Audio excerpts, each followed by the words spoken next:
Vidal Sassoon, known for revolutionizing the hairdressing industry with his innovative techniques and iconic hairstyles in the 1960s, famously said, "The only place where success comes before work is in the dictionary." Unlike Sassoon's haircuts, there's nothing particularly flashy about the process of rebounding the basketball. It is mostly discipline and hard work. Too often, the development of this skill set is neglected, and the players who have great size, strength, and leaping abilities are deferred to for securing rebounds. It's not uncommon that those players who dominate an early age with their physicality do not build the proper habits to take them to the next level. With so much to cover in so little time, it's understandable that coaches may gloss over this skill set, particularly if the needs are being met during the course of a season. However, rebounding entails more than physical prowess. Great rebounders understand positioning, timing, and technique to gain an advantage over opponents. They have a relentless mindset, hustle, determination, and a willingness to battle for every loose ball. They also possess excellent court awareness, anticipating the trajectory of the ball, and can position themselves accordingly. In order for a player to reach that level of rebounding proficiency, they must first master the basic fundamental skills. For starters, the most important aspect that you'll need to teach your players and condition them for is finding the closest opposing player to them when a shot is taken. This is why seeing both the ball and man simultaneously is so important, as discussed in the defensive lesson. A player needs to see that the offense is in the act of shooting, and before doing anything else, find the player closest to them using their peripheral vision. Typically, it'll be the player they are guarding, but can also be a player they rotated to or in the process of rotating to in help side. Too often, coaches focus on boxing out techniques and then grow frustrated when players get caught staring at the ball in the air. This is a step that needs to be highly emphasized and reinforced at every opportunity.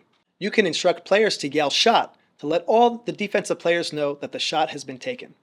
This form of communication certainly can help, but it's more important that players are already aware because they are in the habits of seeing both. The next critical step is establishing contact with said opponent found closest to them. This is where technique is required for getting in the correct position. Players will need to place their body between the opponent and the basket. In order to do so effectively, here are a few keys to note. Players will need to establish a low and wide stance, almost as if sitting in a chair, and use their legs and glutes to drive players out to absorb contact and hold their ground effectively. It's useful to remind players that their legs, glutes, are the strongest part of their body to get them thinking consciously about this step. Their arms will need to extend upward and outward to create a barrier between their opponent and the basket. It's advisable to have elbows out to complement this wide stance and make it more difficult for players to get around them. This step is effectively what is known as boxing out, and they'll need to maintain contact with their opponent throughout the box out, using their hips and lower body to control positioning. It's important that players understand that boxing out is not the end-all be-all. They are required to also pursue the ball aggressively. Timing and anticipation will take time to develop, most likely longer than a single season, so it's important to temper your expectations and hold the players accountable to all the process steps.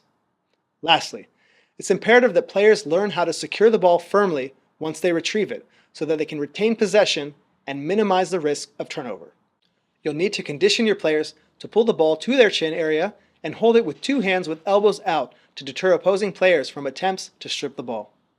Conditioning this will help eliminate a player's tendency of bringing the ball down. Players can use their pivot to turn away from pressure and create space for themselves, which will also open up new passing angles to advance the ball after a rebound.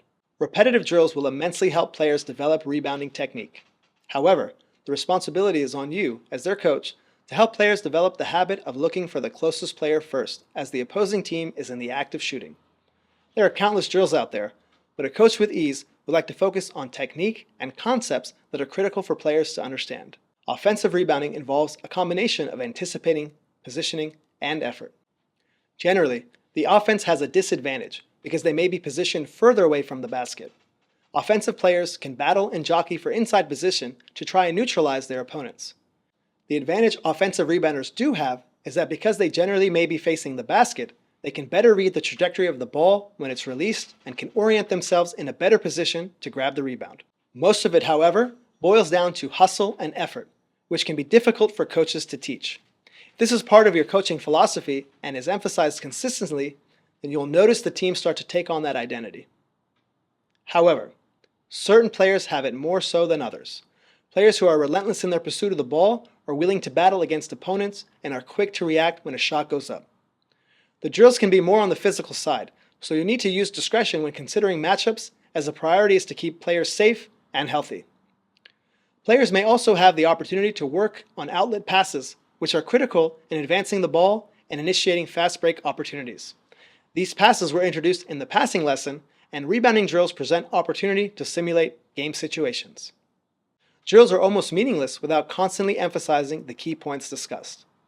Players must develop the habit of finding their man, establishing contact using proper box-out technique, pursuing the ball aggressively, and securing it with both hands. Rebounding is such a vital skill set, and it's often glossed over because it does not embody the beauty that some aspects of the game possess. Battling for positioning, relentlessness, and hustle is hard work. In order to achieve team success, the work has to be done first.